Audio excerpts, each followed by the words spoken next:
I opened the door and my entire body went cold.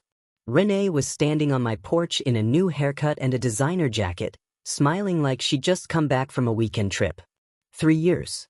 Not a single text. Not one phone call. She'd blocked my number, erased us from her life, and now she was standing here like none of that happened. Behind me, I could hear my daughters laughing in the living room. They had no idea what was about to walk back into their world. And neither did Renee. Let me take you back to a Thursday evening in November, 3 years ago. It was 6:47 p.m. I remember the exact time because I'd just finished packing tomorrow's lunches and was about to call the girls down for dinner. Renee came downstairs with 2 suitcases. Not one. Two. Packed, zipped, ready to go. She didn't sit down. She didn't ask to talk. She stood in the kitchen doorway and told me she'd found herself with a coworker named Dana, that she needed to discover who she really was, and that she was leaving. Our oldest, Maya, was 14. Our youngest, Lily, was 10. Renee hugged them both quickly, told them she loved them, and walked out the front door. I stood in that kitchen for a long time after her car pulled out of the driveway. The lunches were still on the counter. Dinner was still on the stove. My 2 daughters were standing at the top of the stairs, completely silent, waiting for me to tell them what just happened. I didn't have the words that night. The first 6 months nearly broke me. I was working doubles at the factory, $18 an hour, keeping the lights on while being the only parent in the house. Every morning I packed their lunches. Every night I helped with homework.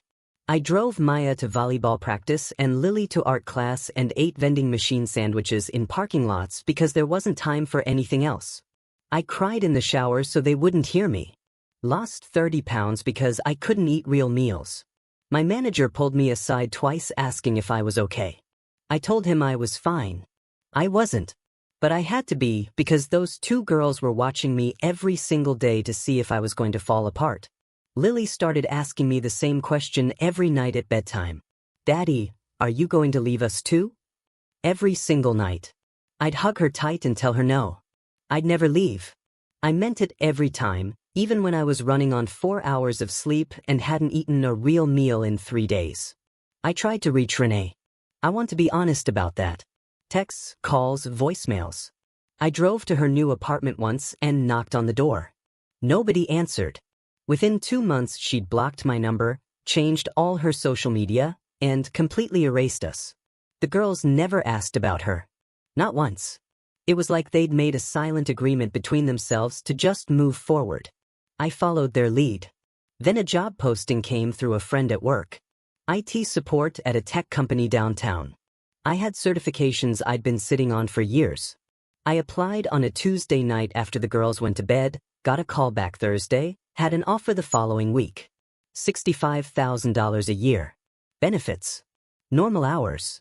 I sat in my car in the factory parking lot after my last shift and stared at the steering wheel for a long time. We were going to be okay. Within a year we moved into a bigger apartment. I took the girls to Disneyland for the first time. Maya got her own room with a desk big enough for all her AP textbooks. Lily joined a volleyball team and turned out to be genuinely good at it. Life started feeling like something we'd chosen, not something that had just happened to us. I stopped crying in the shower. I started sleeping again. I started cooking real dinners most nights. That was the version of our life that existed on the Tuesday night Renee showed up. It was the last week of November. December was coming up fast, and I told the girls to write their Christmas lists while we sat in the living room together. Maya was 17, deep into college applications, stress-eating popcorn and pretending she wasn't stressed. Lily had just turned 13 and made the school volleyball team, and she was in a genuinely good mood for the first time in weeks. They were laughing, writing down ridiculous things, a pet dragon, $1 million, a car for Maya even though she didn't have her license yet. It was one of those evenings that felt easy. Then the doorbell rang. I stepped outside and pulled the door mostly closed behind me. I kept my voice low and steady. "What are you doing here, Renee?" She said she'd been doing a lot of thinking. That she'd been in therapy. That she missed the girls and wanted to be part of their lives again. She said she knew she'd made mistakes and wanted a chance to explain. I asked why she hadn't called first. She said she was afraid I'd say no. I told her she was right, I would have. She looked hurt by that.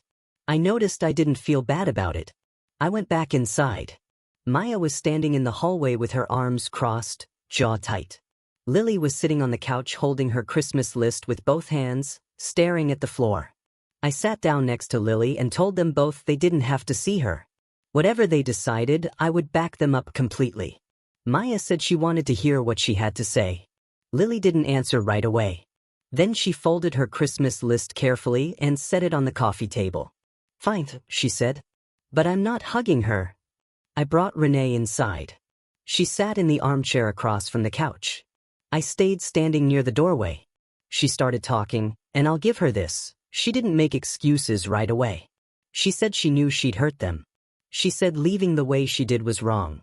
She said she'd spent a long time figuring out who she was and that she was sorry it had cost them so much. Maya listened with her arms still crossed. Lily stared at a spot on the carpet. When Renee finished, the room was quiet. Then Maya spoke. "You left on a Thursday. I had a math test the next day. I failed it. First test I ever failed." Renee started to say something and Maya kept going. "I'm not telling you that so you feel bad. I'm telling you because you asked to explain yourself, and I think you should know what that Thursday actually looked like for us." Renee's eyes filled up. Maya's didn't. "I don't hate you," Maya said. "But I don't know you anymore. And I'm not going to pretend 3 years didn't happen just because you showed up." Lily still hadn't looked up. Renee turned to her and said her name softly. Lily finally looked at her. "Every night for the first year," Lily said, "I asked Dad if he was going to leave too." Renee put her hand over her mouth. "He never did," Lily said. Then she picked up her Christmas list and went back to writing. That was the moment. Not dramatic. Not loud. Just two girls who had already done the work of surviving, and a woman realizing she'd missed all of it. Renee asked if she could come back into their lives. Not move back in, she clarified quickly, just be present. I told her that wasn't my decision to make. If Maya and Lily wanted a relationship with her, I wouldn't stand in the way. But she didn't get to set the pace. She didn't get to decide how much access she had or how fast things moved. That was up to them. She nodded. She looked like she wanted to say something personal to me, something about us. I didn't give her the opening. She left about an hour later. Maya walked her to the door, which surprised me. They stood on the porch for a few minutes. I don't know what they said. When Maya came back inside, she didn't look sad or relieved. She just looked like herself. She grabbed her popcorn and sat back down. "I'm not ready to call her mom again," she said. "Maybe not ever.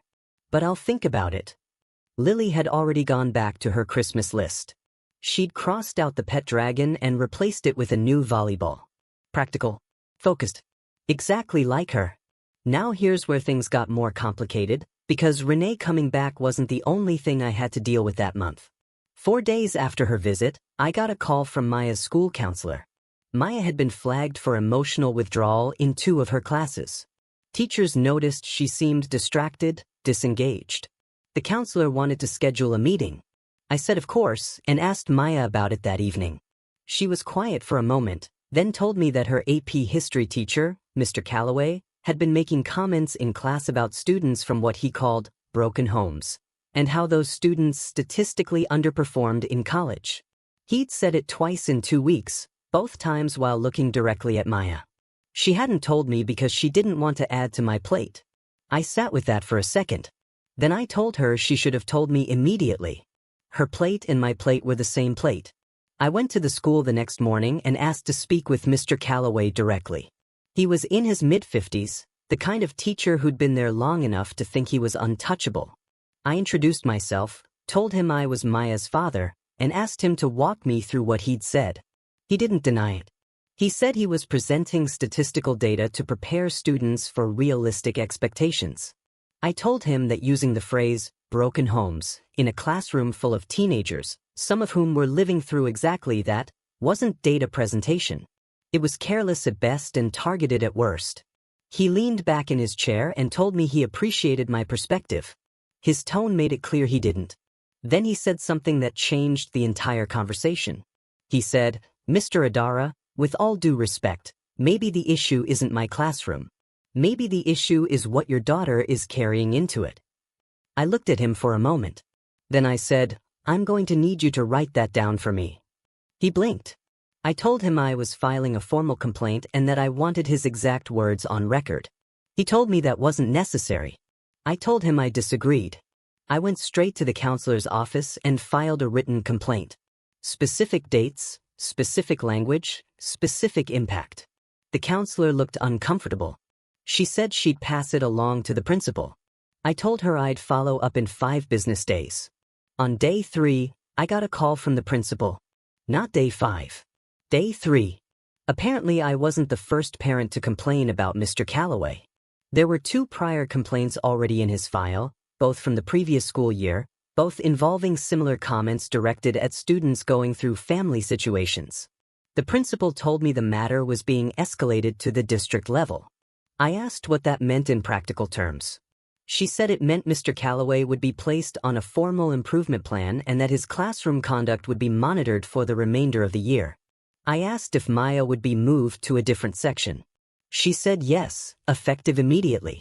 Maya came home that Friday and told me she'd been moved to a different period with a different teacher. She said it with a look I hadn't seen on her face in a while. Relief. Real relief.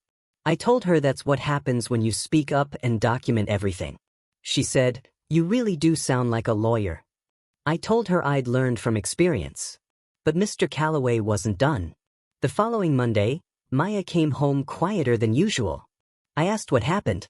She said Mr. Calloway had stopped her in the hallway between classes and told her he hoped she understood that what her father did would follow her. That teachers talked. That college recommendation letters came from people like him. He'd smiled when he said it.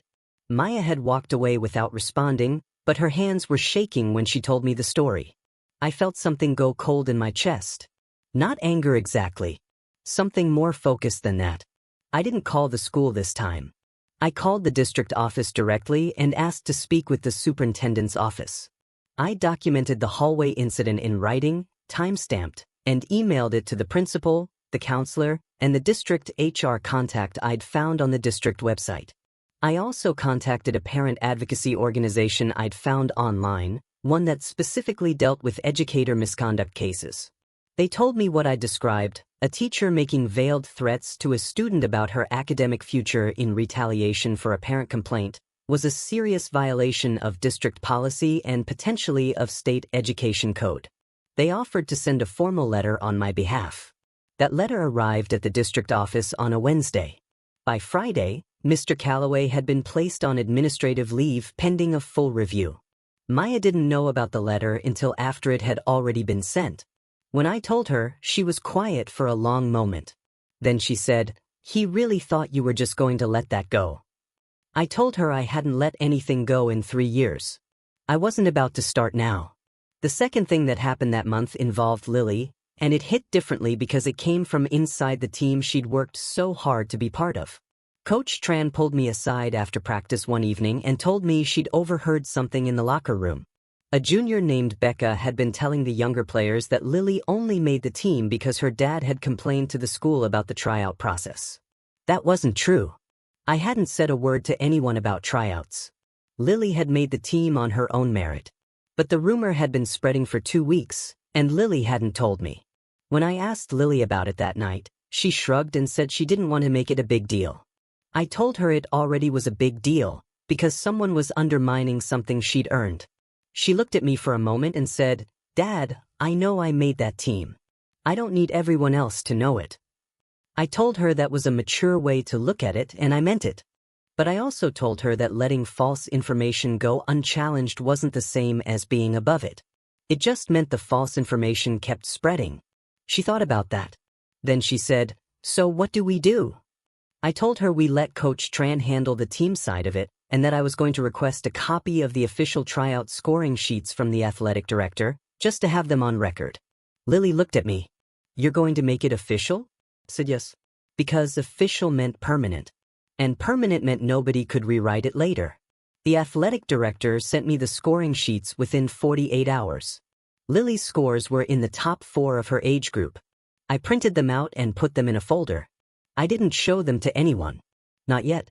The confrontation came 3 days later at practice. I was sitting in the bleachers waiting to pick Lily up when I heard it. Becca was talking to 2 younger girls near the water station, loud enough that half the gym could hear. She's only still on the team because nobody wants to deal with her dad. He's the type who complains about everything. Lily was on the other side of the gym. She'd heard it. I could tell by the way she stopped moving. She stood there for a second, ball in her hands, and I watched her decide something. She walked over. Not fast. Not aggressive. She just walked over and stood in front of Becca and said, "You've been saying my dad got me on this team. I want to know why you think that's true." Becca looked surprised, then recovered. "Everyone knows your dad called the school after tryouts." Lily said, "No, he didn't." Becca said, "That's not what I heard." Lily said, "Then what you heard is wrong." Her voice was completely steady. Becca looked at the 2 younger girls like she was waiting for backup. Neither of them said anything. That's when Coach Tran walked over. She'd been watching from across the gym. She told Becca she wanted to see her after practice, then looked at the whole group and said tryout results were based on documented performance scores on file with the athletic director, and that anyone who wanted to verify that was welcome to request them. Then she looked at Lily and said, "Good. Now let's run it again." After practice, I walked over to Lily by the bleachers. She was putting her knee pads in her bag. I told her I was proud of her. She said, "I just told the truth." I said that's usually the hardest part. She zipped her bag and looked up at me. "Did you bring the scores?" I told her I had them in the car. She thought about it for a second, then shook her head. "We don't need them," she said. She knows she's wrong. That's enough. I put the folder back in the glove compartment and drove us home. Becca didn't say anything after that. Not to Lily, not to the younger girls, not to anyone as far as I could tell. Some things end not with a confrontation but with a person realizing they've already lost the argument. Lily came home from the next practice in the best mood she'd been in all month. She told me Coach Tran was her favorite adult at school. I told her Coach Tran had good instincts. Lily said, "So do you." Then she went to her room to do homework. By the time December arrived, things had settled. Renee had texted Maya twice. Maya had responded once, briefly. Lily hadn't responded at all and I hadn't pushed her. Mr. Calloway was on administrative leave. The volleyball rumor was dead. I was still working the IT job, still making lunches every morning, still helping with homework at night. One evening about 2 weeks into December, Lily came into the kitchen while I was cooking and sat at the counter watching me for a minute without saying anything. Then she said, "Dad, do you think Mom is actually different now?" I kept stirring. I told her I didn't know. I told her people could change, and that it was possible Renee had done real work on herself. But I also told her that change had to be shown over time, not announced at a doorbell. Lily nodded slowly. "So we just wait and see?" I said yes. We wait and see. And in the meantime, we keep living our life. She grabbed an apple from the bowl on the counter and went back to her room. That's the thing about kids who've been through something hard. They ask the right questions.